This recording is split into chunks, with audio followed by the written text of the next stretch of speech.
Copy सबसे पहले check करूंगी मैं स्कूल आके। आज मेरा बच्चा पीछे नहीं दी हाथ रैनी लब्बा मेरा मुंडा मेरा एक बच्चा रह गया। मेरा बच्चा एक रह गया। आज मेरे हाथ भी कंबा रही फोटो दिख रहा मैं की करा। पूरा सैदपुर भी चलाना फोटो चुका रही है मैं की करा। मेरे काफी पकड़ोड़े चाह रहे चाह रहे हैं।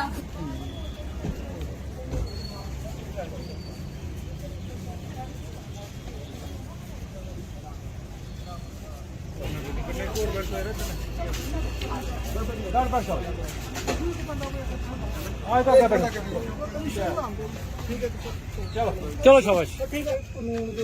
थोड़ा जिहा हटिए जाइए भी अगर इहदी कार्रवाई करी सकदे ना सोसाइटी दे विच महल्ले दे लोकें दे सामने इक प्रॉपर गिर जाना बाकी गुलिस्तान डोगरी खबरां तुस दिक्खा करदे हो ते आऊं तुंदे कन्नै प्रियंका चौधरी।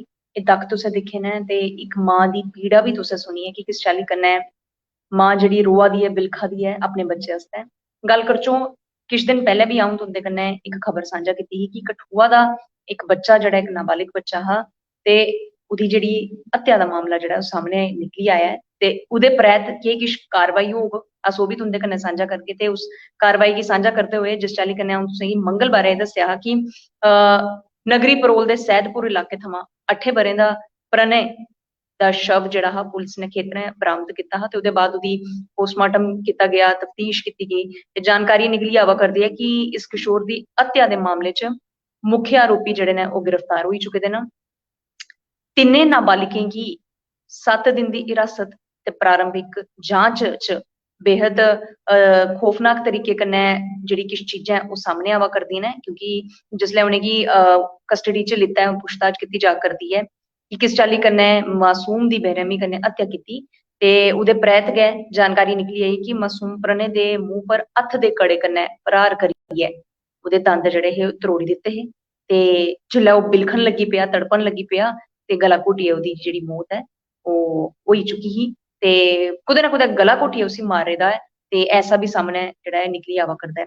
दक्ख भी तुसें दिक्खे किस चाल्ली कन्नै इस किशोर दी जेह्ड़ी माता है ओह् बिलखा करदी है। परिवारजनक इस वक्त काफी सदमे च न ते इक्को गुहार जेह्ड़ी है प्रशासन थमां पुलिस डिपार्टमेंट थमां लाई जा करदी है कि सानूं इंसाफ थ्होना चाहिदा। साढ़े बच्चे कन्नै जुन्न भी ऐसी जेह्ड़ी हरकत कीती है जिन्न भी साढ़े बच्चे गी मारेआ है उसी सजा जरूर देओ ते सानूं जस्टिस है जेह्ड़ा ओह् जरूर देओ। माता दे मूंह भी तुसें एह् बानी जरूर सुनी होनी उ'नें गलाया मिगी सिर्फ जस्टिस चाहिदा है। मेरा इक्को बच्चा रेही गेआ मैं जिसलै स्कूलों आंदा हा ते कापी चेक करांदा हून मैं मतलब इक मां दी तुस विडंबना दिक्खो कि 8 ब'रें दा बच्चा जिसी पाली पोसियै इन्ना बड्डा कीता हून ओह् उं'दे बिच मौजूद नहीं है। परिवार आह्ले इस वक्त सदमे च न ते कुदै ना कुदै जिन आरोपियें गी गिरफ्तार करियै पुलिस द्वारा जेह्ड़ी पूछताछ कीती जा करदी है ओह्दे परैंत केह् किश जानकारी सामने निकली आंदी है किस बिनाह पर इस बच्चे दी जेह्ड़ी है ओह् हत्या कीती। हून 3 जेह्ड़े नाबालिग जिनेंगी हिरासत च लित्ता गेदा है केह् किश होर फर्दर डिटेल्स निकली आंदी है अस ओह् भी तुंदे कन्नै सांझा करगे। फिलहाल हुणे धोड़ी तक्कर तुस मिगी इजाजत देओ इक बारी जांदे जांदे दक्ख इक बारी परतियै दिक्खो ते अपना जेह्ड़ा मत है अपना जेह्ड़ा ओपीनियन है कमेंट सेक्शन च जरूर लिखियै दस्सो।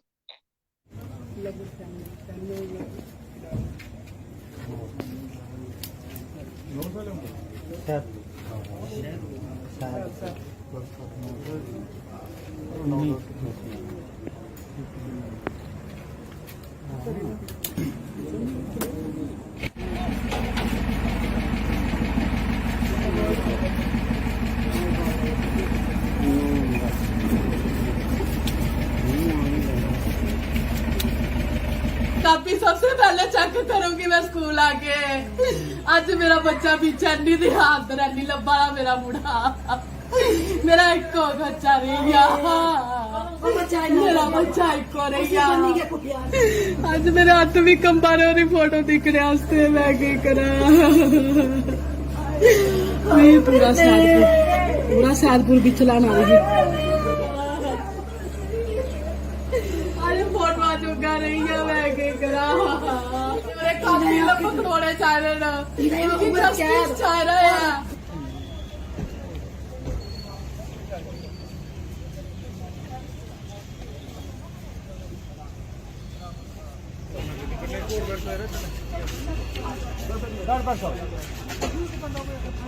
आज